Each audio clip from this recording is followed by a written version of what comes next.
Mesdames, Messieurs, bonsoir. Bienvenue dans le journal de Télé Djibouti dans l'actualité de ce 22h.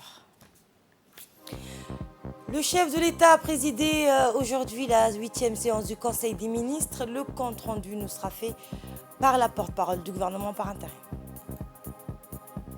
Et l'Égypte qui accueillera le prochain sommet des Nations Unies sur le changement climatique place la COP27 sous l'objectif global de mise en œuvre.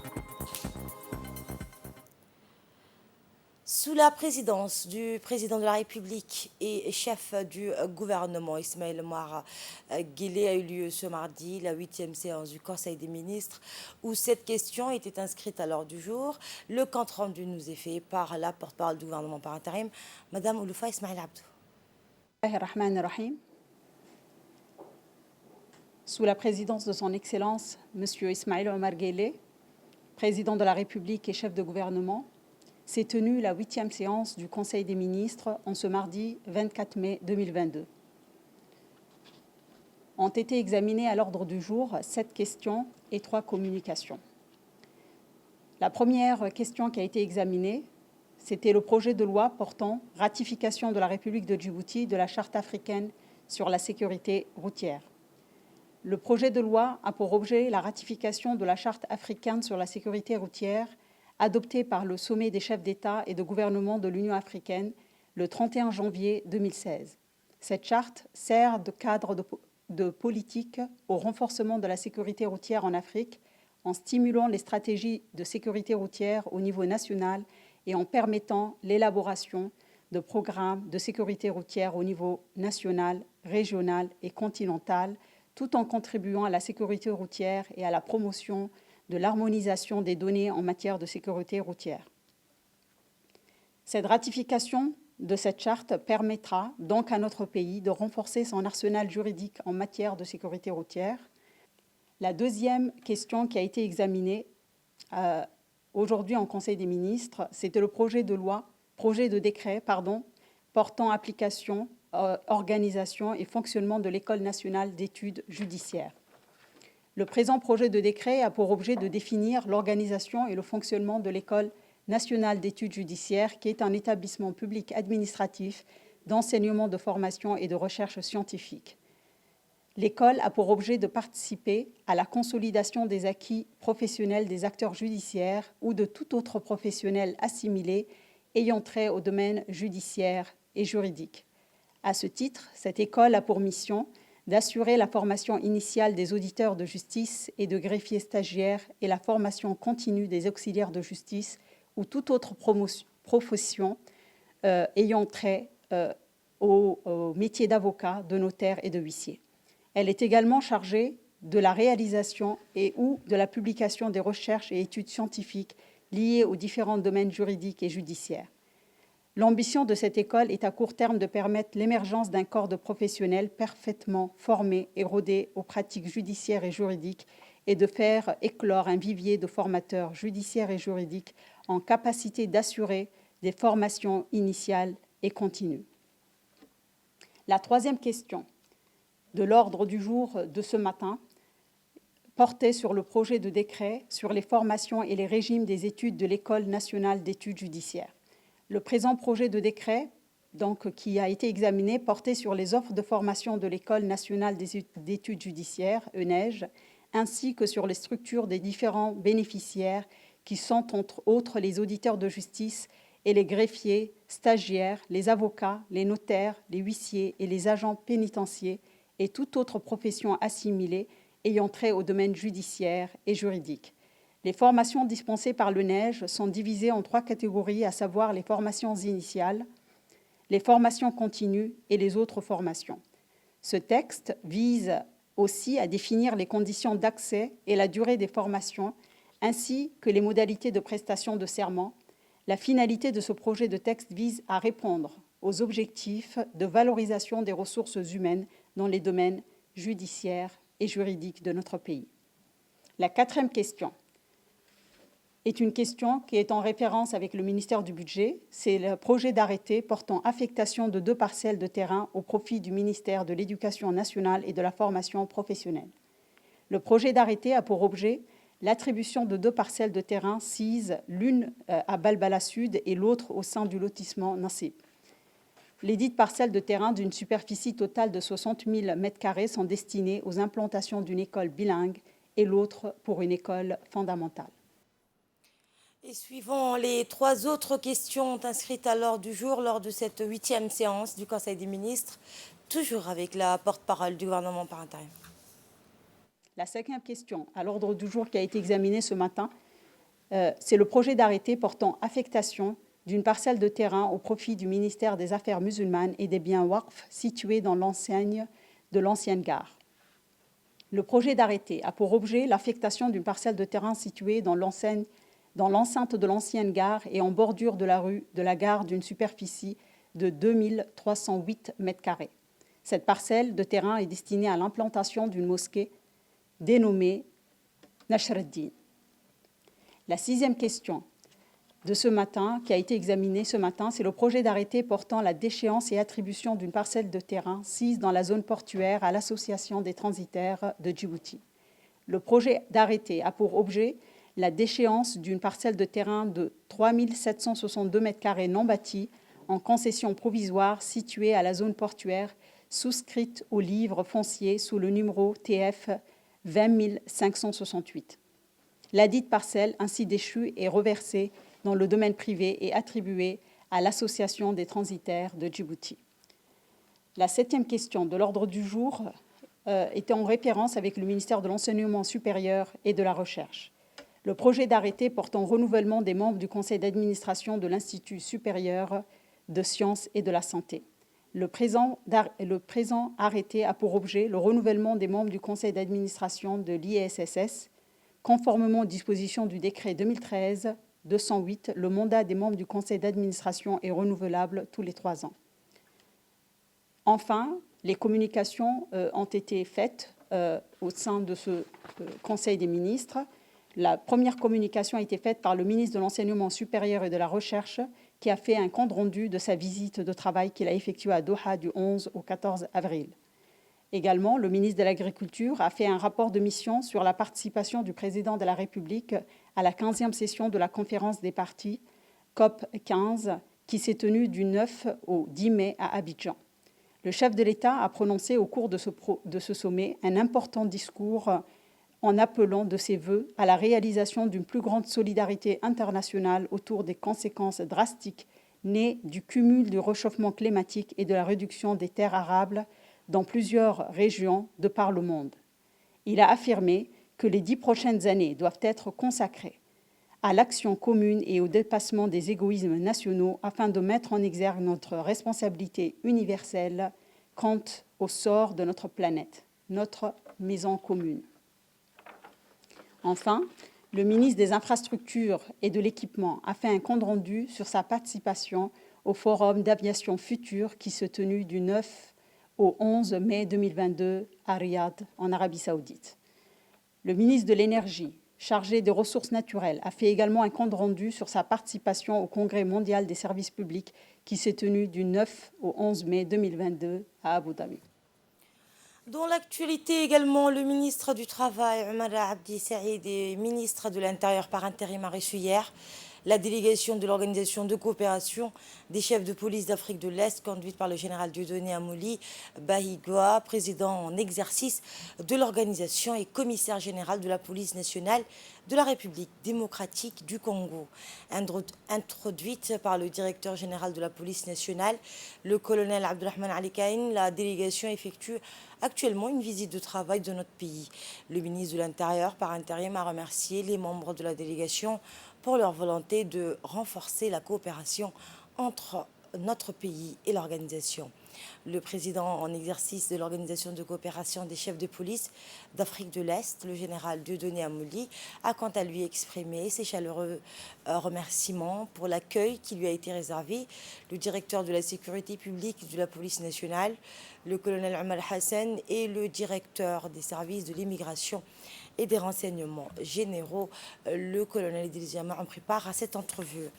Dans la même matinée, la délégation conduite par le président en exercice de l'Organisation de coopération des chefs d'Afrique de l'Est, le général Dieudonné Amouli Bahigua, a été reçue par le directeur général de la police nationale, le colonel Abdelrahman Ali Kahin.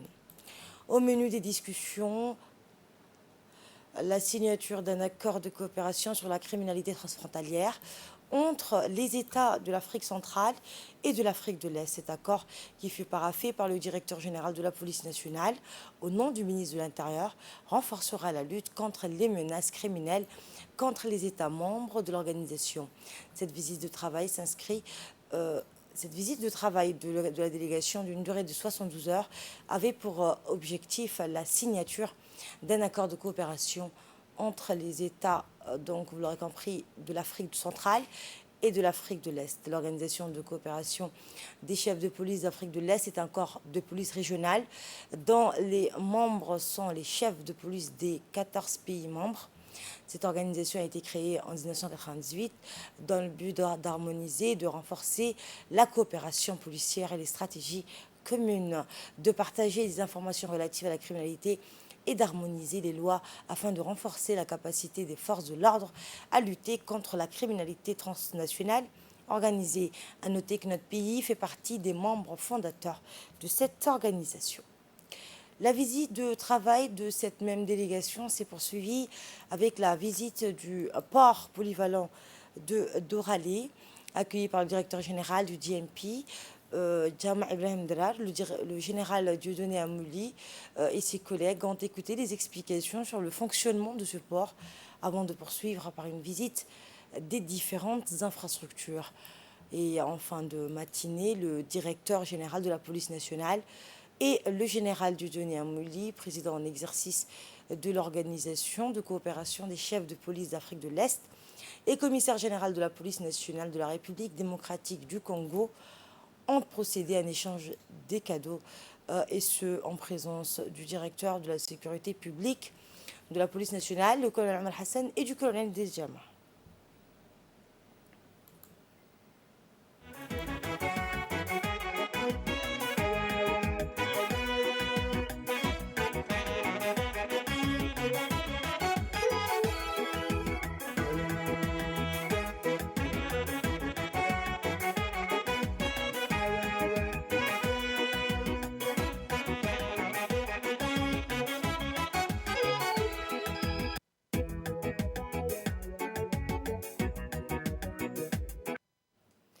Une formation sur la digitalisation de services financiers des institutions de microfinance a eu lieu aujourd'hui à la Banque centrale de Djibouti, dirigée par le gouverneur de la Banque centrale, Ahmed Ousmane. Cette formation vise à offrir aux employés des institutions de microfinance le savoir-faire nécessaire à la mise en œuvre et l'application des outils de travail financier à l'ère numérique.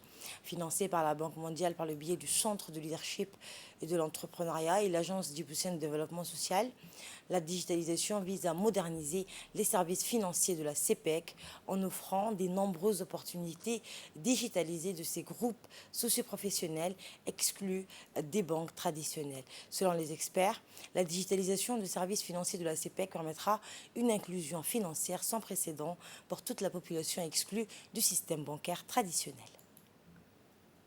La phase de digitalisation est très pratique à utiliser.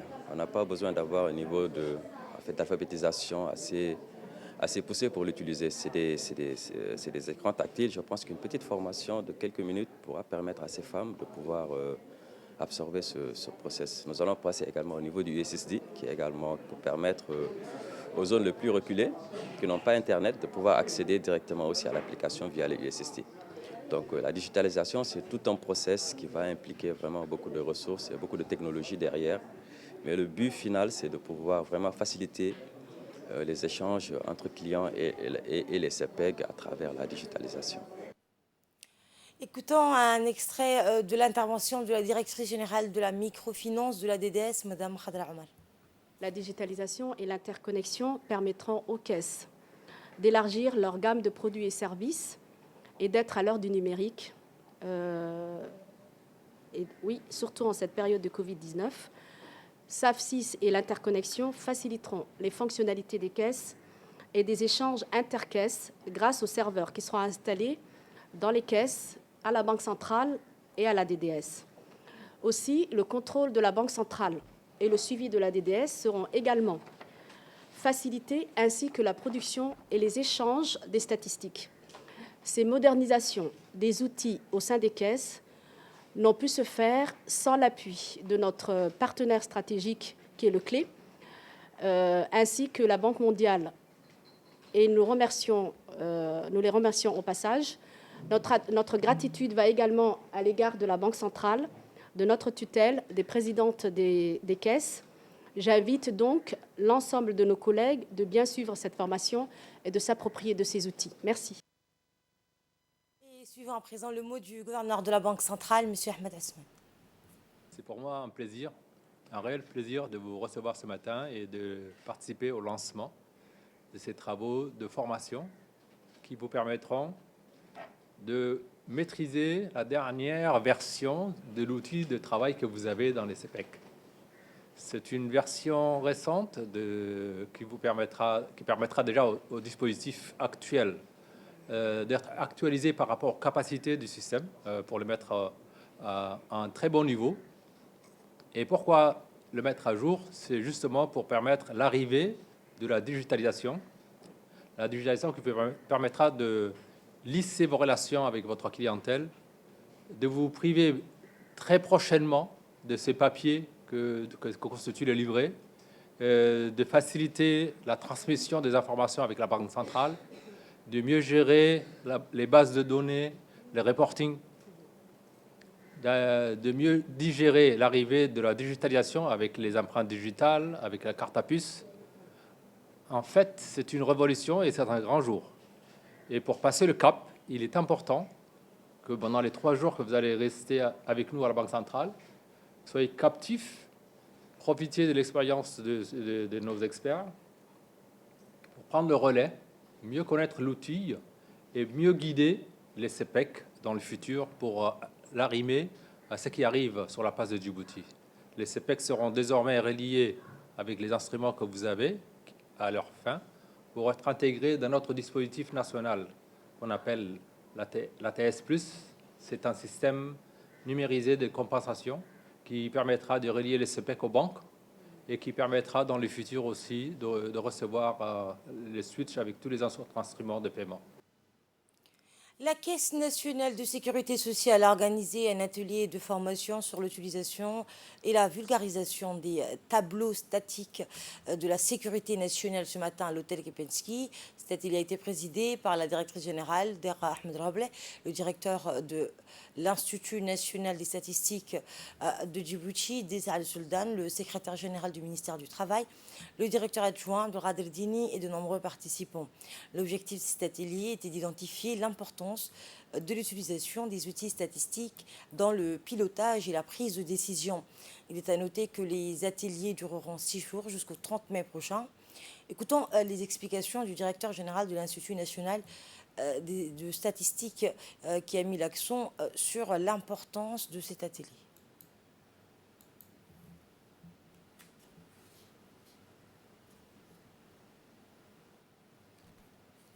Gage de son engagement à mener à bien sa mission à la lumière des décisions adéquates fondées sur les données organisées, traitées et analysées. C'est sûrement là le secret des innovations et des succès que connaît l'actuelle administration de la Caisse nationale de sécurité sociale. Madame la directrice générale, mesdames et messieurs, j'aimerais attirer votre attention par conséquent en ma qualité de statisticien que le département de la statistique créé à la CNSS aura besoin pour être fonctionnel et utile aux autres services, un environnement collaboratif autour de la coordination, du partage sans réserve des données et de l'appui sans faille des responsables de la Caisse nationale de la sécurité sociale. Pour ma part, je peux vous assurer que l'INSTAD, l'Institut de statistique de Djibouti, apportera à ce département tout l'appui technique nécessaire à la réalisation de leur activité statistique, comme c'est le cas actuellement pour cette formation et l'enquête en cours sur l'impact socio-économique des congés de maternité de 6 mois, ces activités dont les résultats sont attendus à la fin de ce mois de mai. Et écoutons cette fois un extrait du discours de la directrice générale de la CNSS, Mme Dara Ahmed Rableh. Cette démarche a pour but d'inculquer, d'instaurer une culture de la statistique au sein de notre organisation de sécurité sociale par le développement d'un modèle de collecte et de traitement de données fiables et la formation de celles et ceux qui auront l'importante charge, l'importante mission de fournir les bases et les données statistiques, qui en assurant aussi le stockage et la diffusion. Qu'est-ce que représente l'information statistique? Quelle est sa valeur? Son utilité? Pour quel usage? Je laisserai bien entendu le soin d'y répondre aux experts, aux intervenants donc, qui animeront cet atelier et qui nous familiariseront avec cet outil formidable. Cependant, pour ma part, et de façon, je vais dire, assez scolaire, je retiens cette formule, celle de dire que la statistique est liée à la connaissance. C'est un savoir qui permet d'appréhender un réel inconnu de façon rationnelle dans le but d'en capturer une image à un moment donné. Donc j'espère que j'ai été assez juste dans la définition de ma compréhension aussi des statistiques. Donc en matière de sécurité sociale, vous devez comprendre que les statistiques sont des instruments incontournables. On s'en sert pour fournir des données de base pour le contrôle administratif des régimes de sécurité sociale et l'appréciation de l'efficacité de leur fonctionnement, par exemple. Pour fournir une base pour l'appréciation de la structure financière de nos régimes, pour les évaluations actuarielles, pour fournir aussi un moyen d'apprécier le système de sécurité sociale en tant qu'instrument de la politique sociale nationale. Dans l'actualité également, le ministère de la Santé, à travers l'Institut national de la santé publique, en collaboration avec les centres américains de contrôle et de prévention des maladies, le réseau africain d'épidémiologie de terrain, l'Organisation mondiale de la santé met en œuvre le programme de formation en épidémiologie de terrain. Eh bien, le FETEP Franline est une formation continue de 3 mois visant à améliorer la capacité des agents de surveillance à collecter, analyser, interpréter les données de surveillance et à prendre des mesures. Il est également conçu pour améliorer la qualité, la promptitude des données ainsi que la capacité des agents à faire de bonnes investigations et à mettre en place des mesures de prévention et de contrôle des maladies ou événements de santé publique. L'atelier a été donc présidé par le président du Conseil régional d'Arta, que je propose d'écouter. Je vous remercie encore une fois, monsieur le directeur, de nous avoir choisi pour formation de vos ateliers dans la ville d'Arta et au centre Saint-Gilles. C'est un investissement pour nous aussi parce que pendant 5 jours. Et donc, sans me tarder, je déclare ouvert l'atelier des coordonnés et je vous en remercie.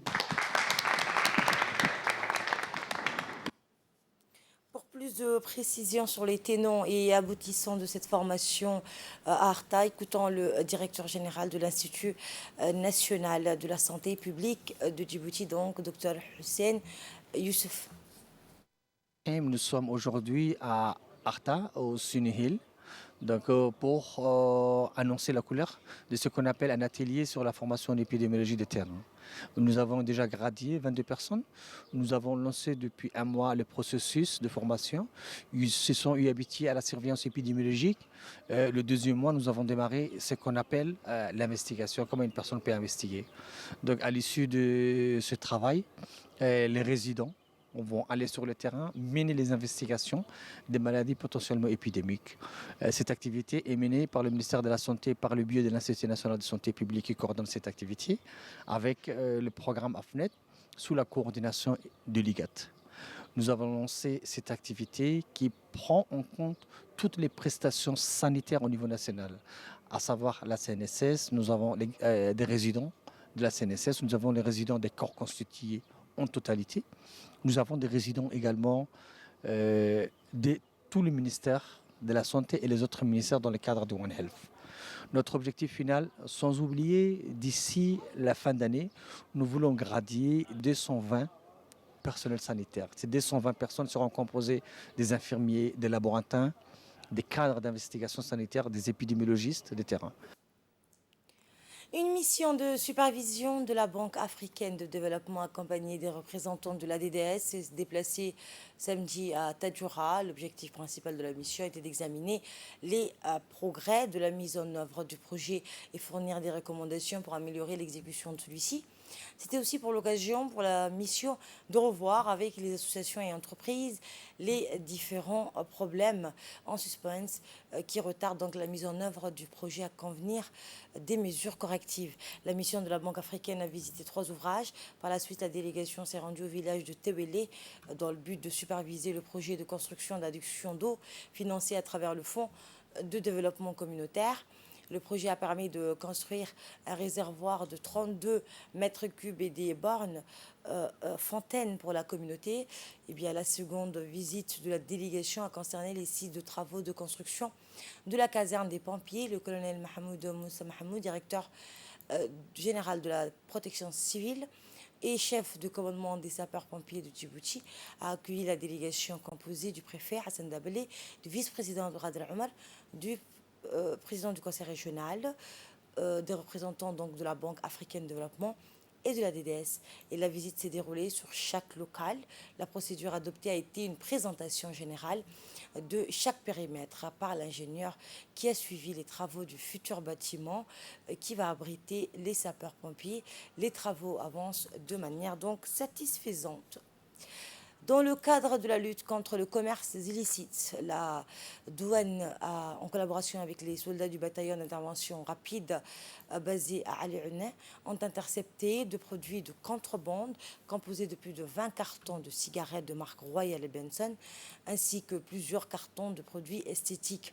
La cargaison appartenant à des contrebandiers a été découverte et saisie lors des missions distinctes effectuées dans les zones difficiles d'accès situées à quelques dizaines de kilomètres de la frontière djiboutienne et le Somaliland. Le responsable douanier de l'OEADA a indiqué que la douane djiboutienne, en collaboration étroite avec les forces militaires et sécuritaires de notre pays, vont intensifier la lutte contre les marchandises, surtout dans ces secteurs. L'Égypte, qui accueillera le prochain sommet des Nations Unies sur le changement climatique, incitera les pays à tenir leurs promesses de réduire fortement les émissions de gaz à effet de serre, facilitera les discussions non contradictoires sur l'indemnisation des pays en développement pour les conséquences du réchauffement climatique et permettra aux militants du climat de manifester. C'est ce qu'a déclaré le président entrant de la COP27, le ministre égyptien des Affaires étrangères Sameh Choukri, qui est également le président désigné de la prochaine conférence annuelle des partis qui se tiendra en novembre dans la station balnéaire de la mer Rouge. Sharm el-Sheikh a qualifié l'objectif global de mise en œuvre. Eh bien, le ministre, donc, selon le ministre, le dernier sommet qui s'est tenu l'année dernière à Écosse a finalisé de nombreux engagements pris lors de l'accord de Paris en 2015 qui visait à réduire les émissions et à limiter le réchauffement climatique à 1,5 Celsius depuis l'ère pré-industrielle. Voilà, c'est tout pour ce soir. Merci à vous de nous avoir suivis. Très bonne soirée à tous.